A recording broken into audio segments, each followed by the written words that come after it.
Hello everyone. Today, I will show you how to remove applications on Windows 10 computers. For example, here I want to remove the Maxton application. Then I will do the following. Above the search bar, everyone will enter the remove command.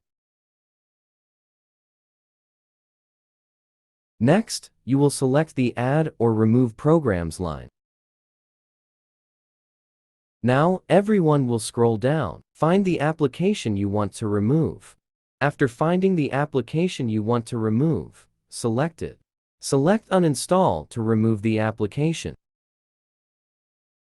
Select Uninstall.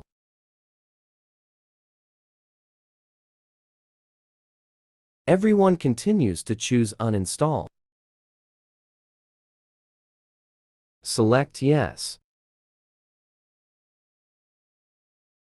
So we have removed the Maxton application from the computer. Now, what application do you want to uninstall? Then everyone just needs to choose and select Uninstall. So I have finished instructing everyone how to uninstall applications on Windows 10 computers. It's extremely simple. If you watch the video and find it useful, remember to give me a like, a share, and a subscription to the channel. And now, hello everyone.